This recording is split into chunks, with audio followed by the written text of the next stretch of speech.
Nous allons à présent passer à un autre aspect du prix qui m'est particulièrement important à mes yeux, qui est le prix Sciences et Laïcité 2020.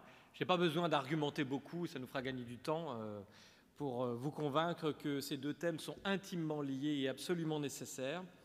Mais je dois dire que je suis particulièrement content de remettre ce prix-ci, puisqu'il va s'agir de le remettre à quelqu'un que je connais et dont j'ai même été l'élève en cours de physique, figurez-vous. Mais il ne s'en souvient plus bien, je le redis à chaque fois qu'on se voit, puisqu'il s'agit d'un professeur de physique, c'est un ingénieur aussi, spécialiste des matériaux, professeur des universités, un collègue, qui a été haut-commissaire de l'énergie atomique de 2012 à 2018. Et de l'énergie, il en a vraiment beaucoup. Ceux qui le côtoient savent qu'il est intransigeant, aussi bien sur l'éthique scientifique que sur la défense de ses convictions.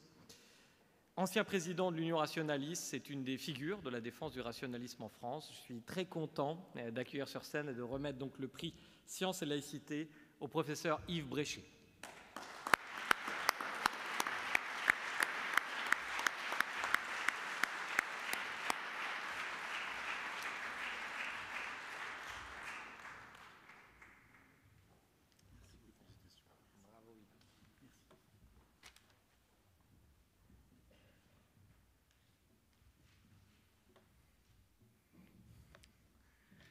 La laïcité n'est pas une opinion, c'est la liberté d'en avoir une. J'ajouterai que c'est aussi prévenir la tentation de faire passer une croyance pour un savoir, et puis encore d'en faire une source de pouvoir pour s'arroger le droit de dominer d'autres croyances, voire même celui de s'opposer à la rationalité. En tant que telle, la laïcité a un lien étroit avec la rationalité et par là même avec la science qui est une des incarnations de la rationalité. C'est en ce sens que je comprends l'existence de ce prix Laïcité et Sciences dont vous m'honorez aujourd'hui. Pierre Larousse, dans son chef-d'œuvre inégalé, le grand dictionnaire encyclopédique du XIXe siècle, donne une définition de la rationalité que je ne résiste pas à vous rappeler. Le véritable rationalisme n'est pas celui qui attribue à la raison une puissance qu'elle ne possède pas en réalité. C'est celui qui se borne à proclamer que, dans l'état actuel de nos connaissances et de nos habitudes, il serait ridicule d'accepter sans examen des enseignements donnés avec une autorité prétendument indiscutable.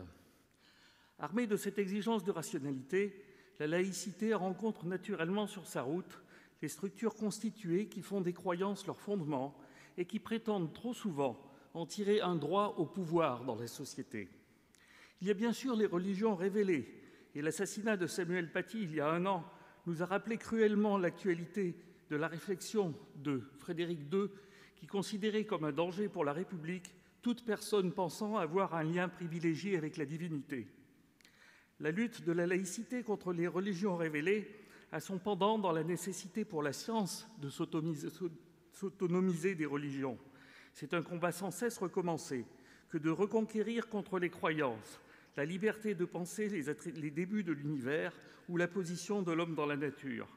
Les attaques des créationnistes de toute origine contre la théorie de l'évolution, contre la cosmologie du Big Bang, nous rappellent que le combat de Galilée n'est jamais définitivement gagné. Mais les religions révélées ne sont pas les seules menaces contre la laïcité.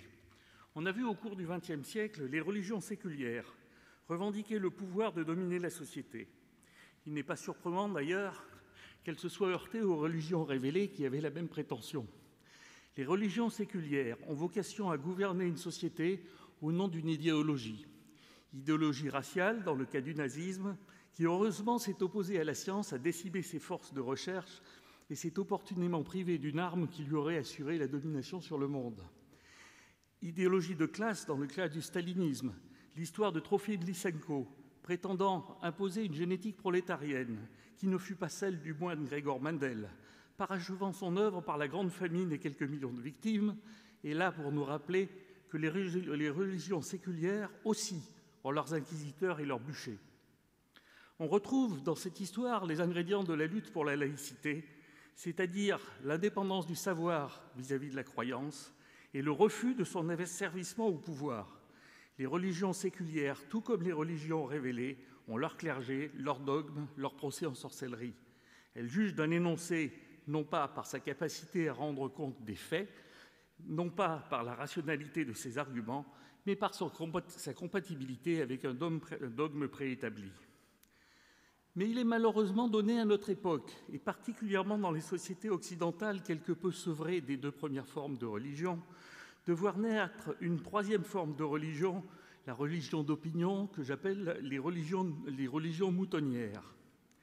Les religions moutonnières sont une forme de croyance qui prospère sur la disqualification de l'expertise scientifique et sur l'illusion de pouvoir acquérir le savoir nécessaire pour comprendre les multiples aspects d'une question en lisant 3 notices de Wikipédia et une interminable litanie de bavardages sur les réseaux sociaux. Ces religions moutonnières produisent ce que Pascal appelait les demi-savants qui gâtent tout.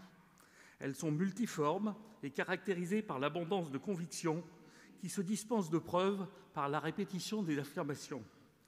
Ces religions moutonnières sont des modes intellectuels qui s'affranchissent de la rigueur des raisonnements par l'inventivité du vocabulaire. Elles prennent parfois la forme de l'admiration mystique d'une nature bienveillante, héritage d'un rousseauisme mal digéré. D'autres formes donnent naissance aux multiples théories du complot qui font de la France, pays de Pasteur, le pays le plus méfiant vis-à-vis des vaccins. Les religions moutonnières s'opposent à la science avec la meilleure conscience du monde. Faudra-t-il attendre une épidémie de diphtérie dans une population au-dessous du seuil de couverture vaccinale pour comprendre que l'ignorance tue aussi sûrement que le fanatisme ou l'idéologie? Les religions moutonnières ont elles aussi leurs inquisiteurs, leurs gardiens du dogme. Ils ont des prédécesseurs. Au XVIIe siècle, le père François Garras s'était fait une spécialité de dénoncer comme impies et hérétiques, et autrement dit bons à brûler, tous les esprits libres qui avaient le malheur de ne pas penser selon la saine doctrine et de ne pas courber la tête devant l'idéologie dominante. À son tableau de chasse, Théophile de Viau, jeté en prison, et Vanini brûlé vif. Toutes les religions révélées, séculières ou moutonnières, ont leur père Garras. Les religions moutonnières ont d'autant plus de facilité à s'appuyer sur eux que la nature même de la démarche scientifique leur échappe. Si la seule valeur est dans l'énoncé lui-même, il suffit de mettre en face à face, dans un de ces pitoyables matchs de catch que nos médias affectionnent particulièrement, un pro-réchauffement climatique et un climato-sceptique, un pro-vaccin et un anti-vax, pour penser contribuer à éclairer le public. On a juste gommé la démarche logique, le raisonnement, la validation par les pairs, qui sont la racine même de la démarche scientifique. Si la seule valeur est au contraire dans l'origine de l'énoncé, il suffit de disqualifier tout scientifique par le fait qu'il ait travaillé dans le domaine, voire, horesco referens, collaborer avec ceux qui pourraient en tirer profit dans l'économie. Et ainsi, tout le monde aura une opinion légitime sur les OGM, sauf les généticiens, sur le nucléaire, sauf les physiciens, sur les vaccins, sauf les immunologistes. Et la quête obsessionnelle du conflit d'intérêts tient alors lieu de raisonnement. La religion moutonnière est une maladie de gens pressés, d'un monde qui ne veut plus prendre le temps de décortiquer un raisonnement, d'analyser les étapes qui construisent une vérité scientifique, d'attendre que ce travail soit reproduit, compris, digéré et comme absorbé par la communauté scientifique. Je ne dis pas que cette procédure de digestion soit parfaite, mais c'est ce que nous avons de mieux comme antidote. Ce n'est pas simplement un contresens sur la valeur de la science, c'est un contresens sur la nature même de la science, sur ce caractère de bien commun, de connaissances construites, comme une série d'étapes vers une connaissance plus approfondie et qui se soumet au juge de paix suprême, la cohérence du raisonnement et la confrontation avec la réalité. Ce bien commun ne peut vivre qu'avec une exigence sans faille d'intégrité. Pratiquer, admettre ou couvrir la fraude scientifique sape les fondements même de la science. Ce bien commun ne peut vivre sans la liberté de chercher. Interdire de chercher à comprendre au nom d'une injonction des religions révélées, séculières ou moutonnières est un premier pas vers l'asservissement du savoir au pouvoir. Ce bien commun est un outil intellectuel pour la laïcité, car de par sa nature même, il doit distinguer ce que l'on sait de ce que l'on peut prouver et que l'on peut prouver, de ce que l'on croit et qui relève de la conviction et non du savoir. Le moment est venu de conclure. La laïcité, comme la science, prône le primat de la raison sur la conviction, du savoir sur la croyance. Le refus de donner le primat à la croyance, et surtout une croyance qui se penserait supérieure aux autres, la conduit souvent en conflit avec les religions, qu'elles soient révélées, séculières ou moutonnières. La science apparaît donc comme une alliée de la laïcité, non pas tant parce qu'elle s'oppose aux croyances, mais parce qu'elle permet de les identifier et qu'elle leur dénie fermement le statut de savoir. Et quoi de plus approprié pour un prix de la laïcité que de vous donner en terminant cette citation d'Alain, grande figure laïque et radicale, qui me semble particulièrement bien sentie contre les illusions de ce que j'appelle la religion d'opinion.